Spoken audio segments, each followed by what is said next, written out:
Welcome to my channel. This is Divested Diamonds. You have arrived. So in this video, we are once again revisiting Viola Davis, who just recently released a memoir. And once again, we are confronted by yet another tragic story where parents who have failed their children continue to inflict pain on their offspring. Look, I understand that there is no such thing as a perfect parent. If you have children, it's more than likely that your kids will be affected by your parenting skills one way or another. Now, there's a huge difference between parents who do their best to give their children everything possible for a great start in life and those who fall short, not only in provision, but overall parenting. It's very difficult to give your children the best when you have nothing tangible to give. Love and nurture is important to all children. However, that goes hand in hand with material things. You can't raise a child on love alone. All kids deserve a healthy, stable, financially secure environment in order to thrive. In recent times, we have seen an increasing number of people in Celebville opening up about their childhoods, and we realize that there is very little difference between them and your regular non-celebrity person. We share a commonality because at the end of the day, regardless of how much money you have in the bank, you are, after all, still human. Viola Davis has stated in her book that she grew up so poor in Rhode Island that she had to dumpster dive for food, along with her 5 siblings. The actress also shared that she had rocks thrown at her by racists. And worst of all, she saw her father, Dan, physically and emotionally abuse her mother, May Alice. In an interview with People magazine, the 56-year-old actress explained why she was able to eventually forgive her father, who passed away from pancreatic cancer in 2006. "I wanted to love my dad," she said. And she continued, "And here's the thing. My dad loved me. I saw it. I felt it. I received it. And I took it. For me, that's a much better gift and less of a burden than going through my entire life carrying that big, heavy weight of who he was and what he used to do," she added. "That's my choice. That's my legacy. Forgiving my dad." The Academy, Emmy, and Tony Award winner explained that though Dan regularly beat May Alice, he later, quote unquote, changed, and her mother was able to forgive her father for his mistreatment of her. "My dad changed," she explained. "My mom said he apologized to her every single day. Every single day he rubbed her feet." Forgiveness is not pretty. Sometimes people don't understand that life is not a Thursday night lineup on ABC. It is messy. He did hurt me then, but love and forgiveness can operate on the same plane of anger. So her father, Dan, was a horse groomer who dropped out of school after the 2nd grade. May Alice remained married to him for 48 years until his death.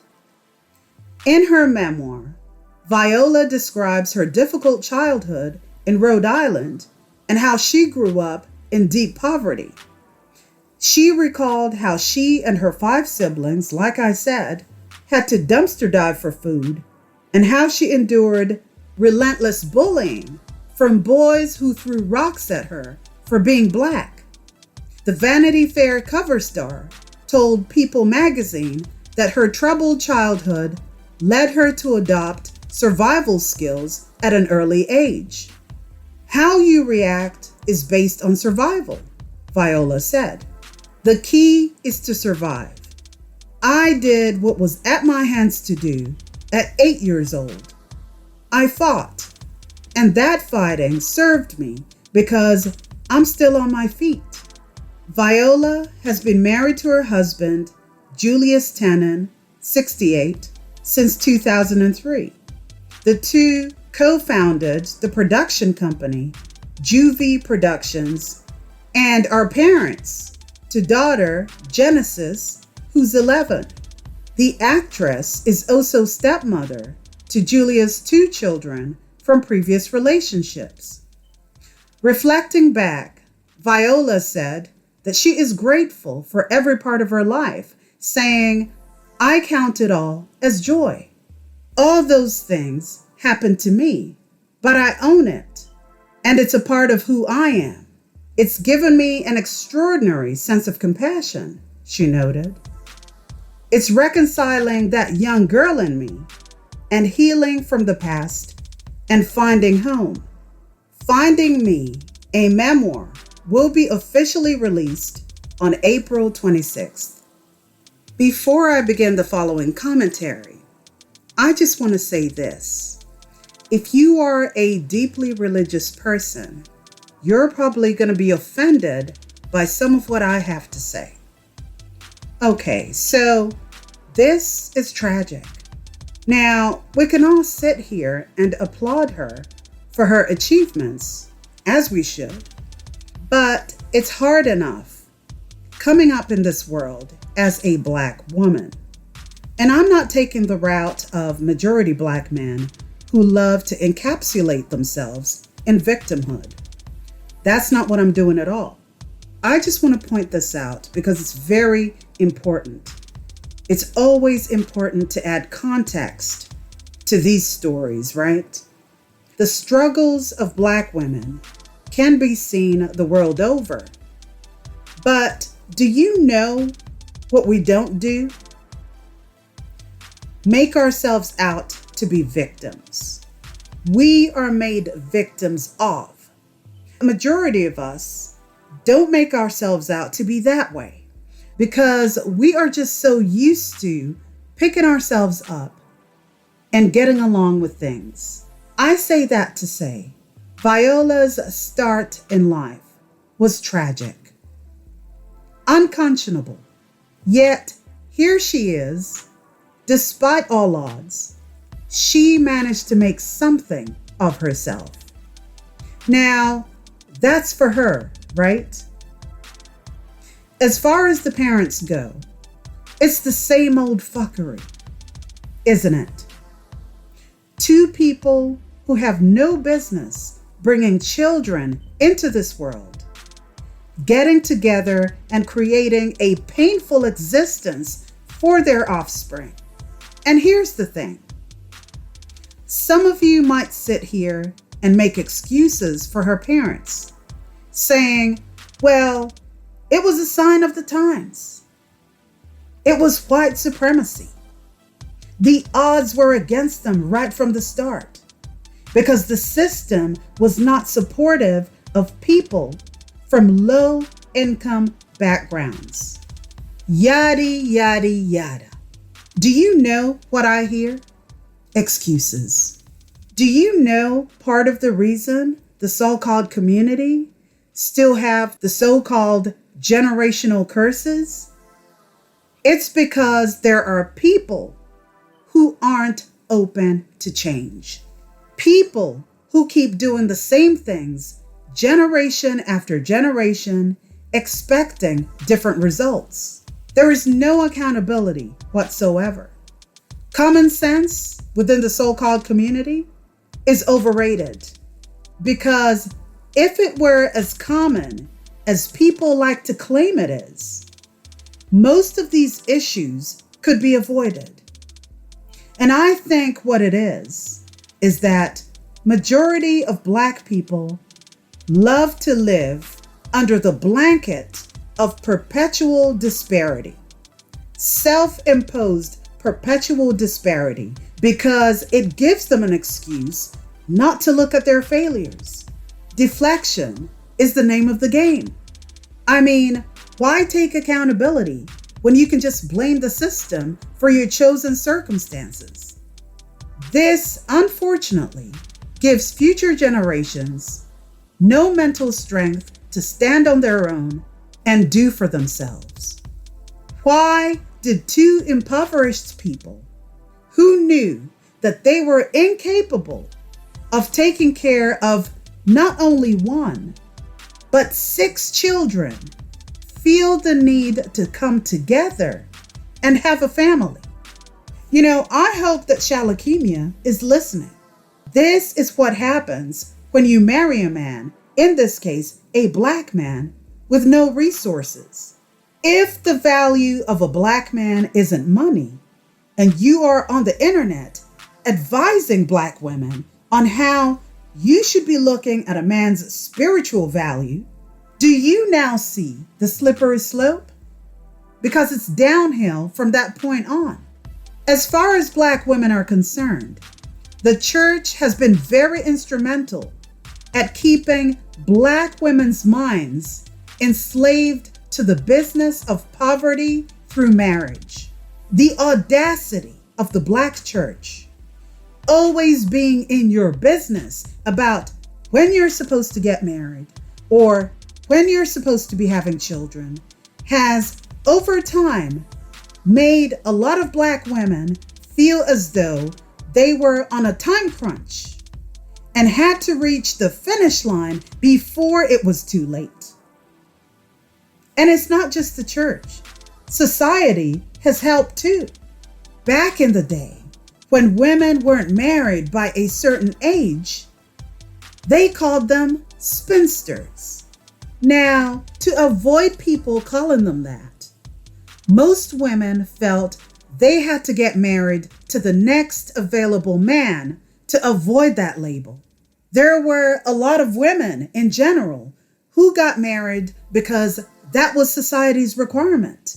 Most of them realized how much of a mistake that was when they really got to find out the true essence of the people that they were married to. And by then, it was already too late. If you grew up in the church, divorce was frowned upon. So guess what? If you, as a Black woman, made the huge mistake of marrying a bum, you were supposed to put up with him and his ways till death did you part. If you had issues of any kind in your marriage, you were encouraged to just endure the pain and work it out. The church has never been a sanctuary for Black women. It's been a place where Black women's abuses have taken place for generations under the guise of scripture. I told you I was going to hurt your feelings, but that's the truth. I'm not here to put down any church-going people. I'm just here to show you how a lot of Black women were bamboozled into accepting mediocre men as husbands. The church has helped immensely in keeping Black people, but especially Black women, in poverty. Because the less questions you have to ask, the more they can keep feeding you lies. Like I said, common sense is overrated, and I'll leave it at that.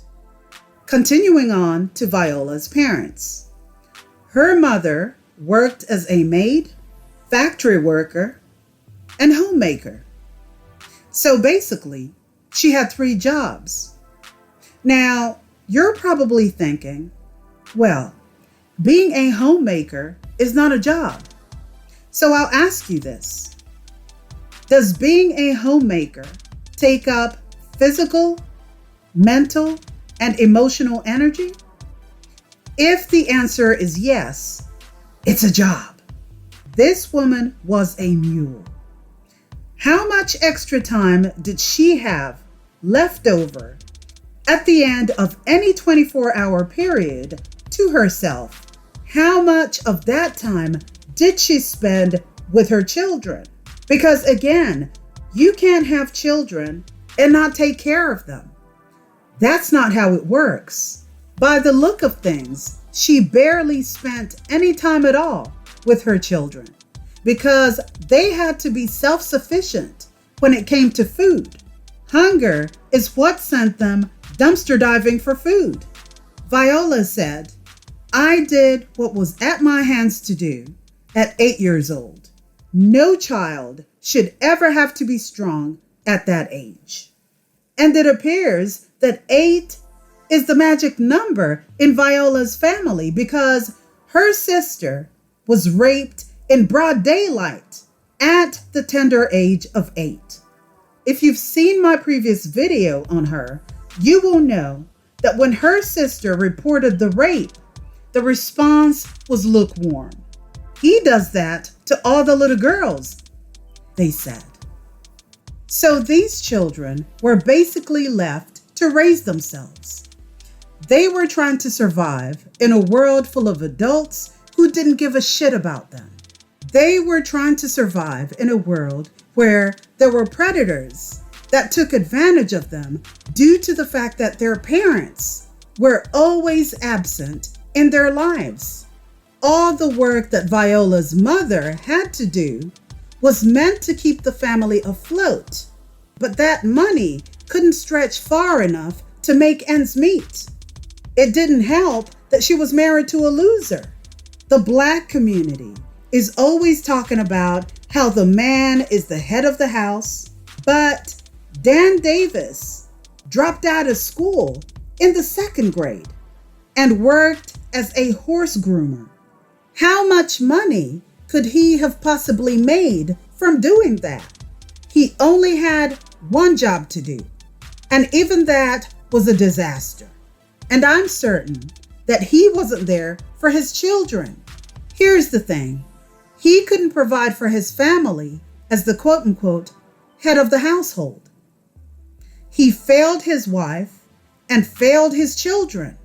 He didn't even try to stay in school till the end. Now that tells you what kind of parents he had and the value that they placed on education. Unfortunately, that was the same value that he placed on education. Now, I can't say too much about Viola's mother's underachievements because back in those days, there were very few opportunities for women in general, let alone Black women. In Dan Davis's situation, where the church kept pounding into people's heads, and still do, that the man is supposed to lead and that he is the head of the household, he failed miserably. How can you be proud as a man, not being able to take care of your wife and kids and not being able to feed them, but still find time in your day to put hands on your wife, abuse your wife in front of your children, taking out all your frustrations on the woman who wasn't even there during your fucked up childhood? And men like him are only able to show how quote-unquote masculine they are by throwing their weight around and subjugating women because they have no power outside of their home. It's the embarrassment, the humiliation of knowing that another man's patriarchy has their boot on your neck as you cower into a self-imposed fetal position, like a dog whose owner is abusive. And this is exactly why such men are dangerous for Black women, because they ain't shit, and their ain't shitness gives them nothing to lose. So yeah, Viola, like I said earlier, chose to forgive her father because she believed that he was a changed man. I wonder when it was that he had changed. Was it before or after he was diagnosed with pancreatic cancer. You see, you have to watch them. Normally, they fake the funk when they know that they're getting closer to death's door. And they do this because they're always looking for someone to take care of them during their dying days. Look, Viola's mother never divorced that man all the way up until the time he transitioned. It's nice that Viola has decided to move on from what happened. But I also believe that she did that for her own sanity. The clear hard fact is, she was deeply affected by her rotten start in life. This woman, as well as her siblings, were subjected to living in rat-infested, condemned apartments and dumpster dove for food. If this wasn't an ongoing struggle for her, she wouldn't have written that book. The only thing I'll say is that she came out on top, and that's a great thing. Her story is very necessary in aiding the healing process, both for her and other people. So, what are your thoughts on what's been discussed in this video? Please leave your thoughts and comments down below. Don't forget to like, share, and subscribe to the channel. And remember, ladies, the quality and character of the man you choose to settle down and procreate with matters greatly. So please, choose wisely. Thank you so much for watching. This is Divested Diamonds, and I'll see you next time. Bye, Diamonds.